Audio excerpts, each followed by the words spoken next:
Si tu vends plusieurs services à plusieurs cibles, que tu es bloqué sous la barre des 100K et que tu es déjà débordé et que tu commences à être frustré de ne pas savoir comment faire de la croissance alors que tu testes tout et surtout pour éviter de te cramer, alors reste avec moi parce que la suite peut t'intéresser. Avant ça, j'aimerais bien te raconter une histoire parce que j'adore ça. J'adore manger asiate et en bas de chez moi, il y a deux options. Soit un premier restaurant qui fait des ramen, qui a que deux options, qui est ouvert 2 heures par jour et qui a une queue monstrueuse même avant que ça ouvre. Et puis t'as de l'autre, t'as un kebab qui vend aussi des pizzas, des burgers et des sushis. Qui est ouvert 24 heures sur 24 et il y a personne, jamais. Pourtant leurs kebabs sont pas si mauvais. Tu vois où je veux en venir? Ces deux restaurants ont choisi un modèle économique drastiquement différent. Le ramen, lui, a fait un choix de la spécialisation, même si ça peut faire peur, il a choisi ça, et donc l'impact, c'est que il a de la réputation, il y a toujours la queue, il y a de la demande surtout, et il y a une rentabilité forcément qui est absolue. Puis de l'autre côté, t'as ce que j'appelle le kebab qui vend des sushis, qui n'a pas voulu faire de choix, alors qui du coup reste bloqué avec une marge qui est nulle et qui n'attire personne. Alors tu me vois venir avec mes gros sabots taille 38, ton entreprise c'est pareil. Donc j'aimerais bien que tu te poses une question avant qu'on commence, c'est est-ce que t'es un kebab qui vend des sushis? En gros, soit t'as ton ramen signature, soit t'as un positionnement qui est flou, plusieurs services pour plusieurs cibles et forcément avec une rampe de lancement qui est dégueulasse pour la croissance. Voilà, c'est dit. Bon, c'est pas immuable. Il y a 3 mots-clés qu'il faut que tu gardes en tête. Épurer, se différencier, standardiser. C'est ça qui va t'aider à péter ton plafond de verre. Alors, tout simplement parce que plus t'es clair sur ce que tu fais, plus les gens vont te comprendre. Ils vont comprendre pourquoi ils ont besoin de ce que tu vends et pourquoi toi et pas quelqu'un d'autre. Ça veut dire que directement tu vas vendre plus facilement en te spécialisant. Et je sais que ça fait peur, mais je te jure que tu vas y gagner. Le fait d'être plus clair sur ce que tu fais va aussi te permettre de standardiser parce que tu vas avoir une offre signature, donc ton ramen signature, qui va te permettre d'avoir un processus qui est répétable et donc tu vas pouvoir à la fois augmenter tes marges, augmenter ta capacité d'absorption, être plus rentable et forcément ça va te donner une rampe de lancement pour une croissance saine et pérenne et avoir un max de moula. Voilà, c'est dit. Ce que j'essaie de t'expliquer, c'est qu'il faut que tu mixes à la fois le marketing et la structure pour justement pouvoir faire de la croissance. Et la structure, il faut vraiment pas la négliger parce que c'est ça qui est le nerf de la guerre, de ton modèle économique et qui va permettre de pouvoir avoir plus d'absorption et continuer sur cette lancée. Et on est content. Alors, je vais prendre 30 secondes pour me présenter. Moi, c'est Mélodie. Je suis la fondatrice de Mindora, qui accompagne les freelances à devenir solopreneuses. Ça fait bientôt 10 ans que je travaille dans le marketing, la communication, en gestion de projet, en gestion de pôle, puis en direction des opérations et en business management pour des petits, grands groupes. J'ai géré beaucoup d'humains. J'ai aidé à restructurer beaucoup d'entreprises, notamment des agences, pour que, même en tant que solopreneur, tu puisses quand même faire des chiffres d'affaires qui soient très confortables. Et j'ai créé Minimal Shift, c'est une méthode qui permet de restructurer une activité pour passer en fait d'exécutant interchangeable à expert dirigeant et surtout non comparable. Maintenant qu'on se connaît un petit peu, on peut revenir à nos moutons. Concrètement, t'as sûrement ces 3 problèmes et j'en suis désolée. Le premier, c'est que tu es interchangeable. Si tu te présentes par le nom de ton job, donc je suis consultant, je suis chargé de communication, je suis formateur AI, je sais pas quoi, en fait, tu deviens juste comparable et tu deviens ce que j'appelle un entrepreneur au kilo. Le problème que ça a, c'est que tu demandes à l'autre de faire un effort de projection pour savoir dans quel contexte il aurait besoin de toi et faire appel à toi quand il en a besoin. Sauf que en 2026, je pense que tu l'as compris, les façons d'acheter ont totalement changé. Aujourd'hui, on a un problème et on veut quelqu'un spécifique pour résoudre ce problème. Sinon, tu deviens juste un Uber de ton entreprise, t'es disponible, mais t'es pas cher, t'es juste comparable et on n'aime pas être comparé au prix parce que forcément, ça tire vers le bas. Et alors, en général, c'est le moment où on a cette phrase des enfers, c'est un peu cher, j'ai pas le budget, est-ce qu'on pourrait faire quelque chose? Ouais. Le problème numéro 2, c'est sûrement que tu vends ton travail. Oui.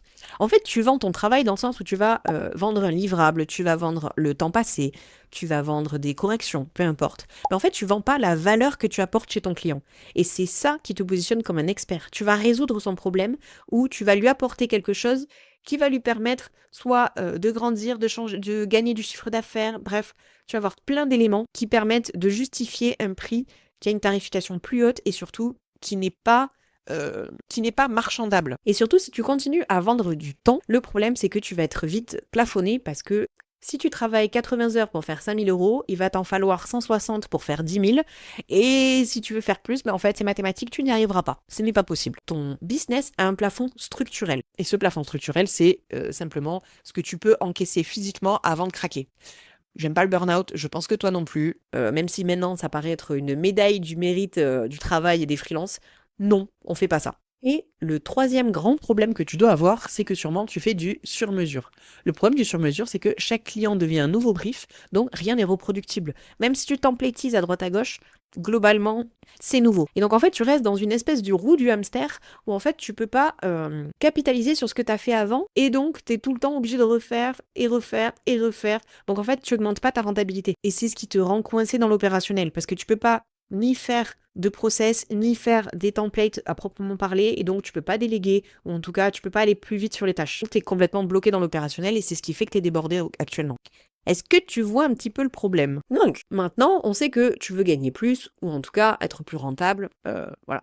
Donc, on va prendre 2 minutes pour parler des solutions à la con. Fais plus de com, poste plus de contenu. Alors celle-là, je l'adore, parce que ça veut dire que c'est comme si tu avais un restaurant, pour rester dans la métaphore, que tu es complètement débordé, qu'il y a des gens qui attendent encore pendant 2 heures, que tu es en train de...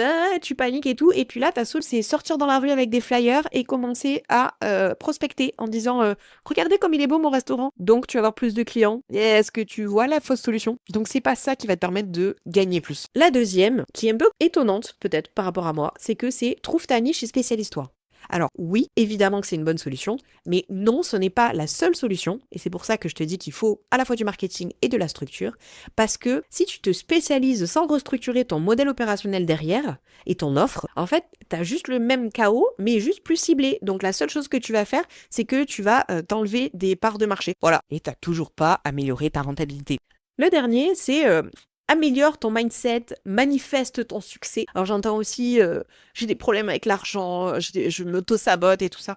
Non, bah non, en fait, t'as pas peur de l'argent. L'argent, c'est cool. Le seul truc que t'as, c'est que t'as pas une bonne structure opérationnelle. Et t'as beau manifester, méditer autant que tu veux, tant que t'auras pas posé des bases saines pour une croissance saine, tu peux manifester autant que tu veux, tu resteras à un plafond structurel. Tu bloques juste parce que tu peux pas prendre plus de clients sans exploser. Ça, c'est pas ouf. Alors, je vais te parler du point commun des entrepreneurs qui ont vraiment scalé, c'est que, en général, tu l'auras compris, ils ont tous une offre signature, un système, une méthode propriétaire. Ils te disent pas je fais du conseil ou je fais du design, ils vont te dire je fais nom de leur méthode pour cible précise qui veulent résultat précis. Est-ce que tu vois ce que je veux dire? Je vais te prendre 2 petits exemples. Émilie, qui par exemple qui est coach business, avant elle se présentait en disant j'accompagne les entrepreneurs à développer leur business.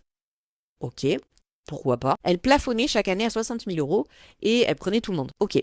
Sauf qu'après, elle s'est dit, on recentre, donc avec mes 3 mots-clés, j'espère que tu as suivi. Et après, elle a une méthode pour les thérapeutes qui veulent remplir leur agenda sans réseaux sociaux. Évidemment, ça parle beaucoup plus et donc elle a fait ses prix x 2,5 et maintenant elle accompagne 6 personnes au lieu de 15 et elle refuse des prospects. Ça, on aime bien. Et puis, je vais te prendre aussi l'exemple de Manon qui est designer UX UI.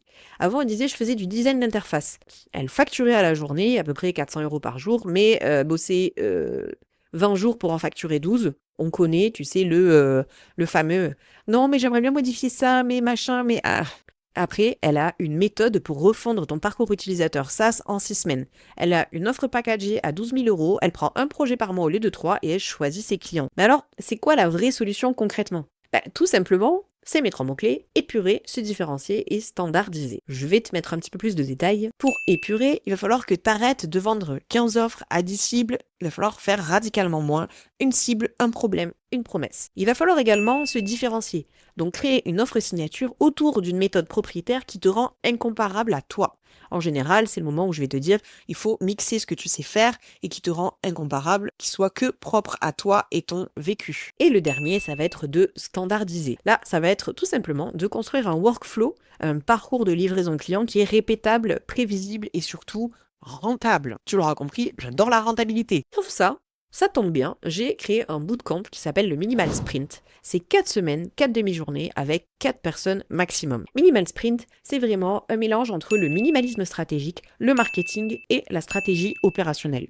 C'est une méthode exclusive et unique que j'ai développée. Je vais t'expliquer un peu plus comment ça se passe. La première phase, c'est une phase de préparation, c'est en amont de ces 4 semaines. La première semaine, c'est la partie positionnement. Pour qui? Pour quel problème? Pourquoi toi? Fini, on arrête le flou. La semaine 2, c'est la méthode propriétaire, ton processus répétable et ton vocabulaire propre. Et là, plus personne peut te comparer. À partir de la semaine 3, Là, on va faire l'offre signature. Le prix, le cadrage, les livrables. Là, c'est le moment où tu vas pouvoir la vendre dès demain. La semaine 4, c'est ce que je te parlais, c'est d'avoir un delivery prévisible et optimisé. Chaque projet va devenir plus rentable que le précédent parce que tu vas l'optimiser à chaque fois que tu vas le faire. Pourquoi ça marche? Tout simplement parce que ces 4 semaines, c'est une cadence forcée qui t'empêche de procrastiner. T'as 4 semaines, un livrable concret par semaine et surtout, tu construis en faisant, pas juste en théorisant.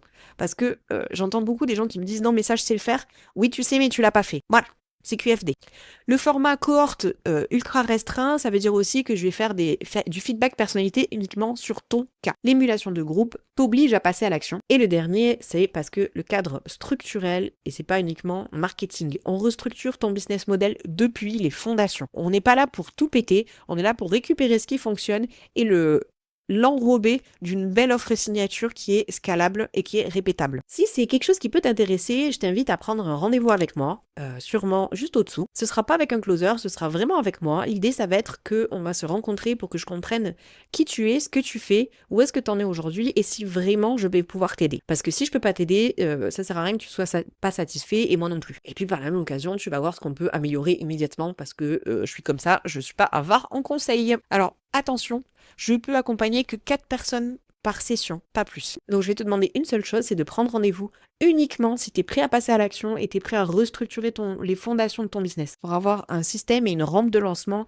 qui est stable, prévisible et saine. Je vais juste finir par te dire que chaque mois où ton modèle est instable, tu perds des milliers d'euros potentiels. Donc de toute façon, mon bootcamp va être moins cher que tout ce que tu perds aujourd'hui, que ce soit en santé mentale ou en euros. Aujourd'hui, tu passes des dizaines d'heures encore à parler avec des prospects qui te comparent alors qu'ils devraient simplement te choisir. Et le plus dangereux, t'es en train de bouffer ta confiance en toi et en tes compétences. Aujourd'hui, ça te coûte aussi des nuits où tu rumines, des soirs et des week-ends où tu bosses parce que il faut bien livrer, une espèce de fatigue et de frustration permanente. Le problème, c'est qu'il y a personne pour t'envoyer une facture à la fin du mois pour ça. Si tu changes rien, rien ne changera. Tu peux essayer de bricoler, de tester une nouvelle com, changer un petit peu tes offres actuelles. C'est pas forcément juste d'un coup de peinture dont tu as besoin, mais c'est revoir les fondations de ton modèle économique. Il est temps de faire ce que tu dois faire depuis bien trop longtemps. Alors clique en dessous, réserve un appel et passons cette barrière ensemble. Moi, c'était Mélodie, on se retrouve de l'autre côté. Ciao!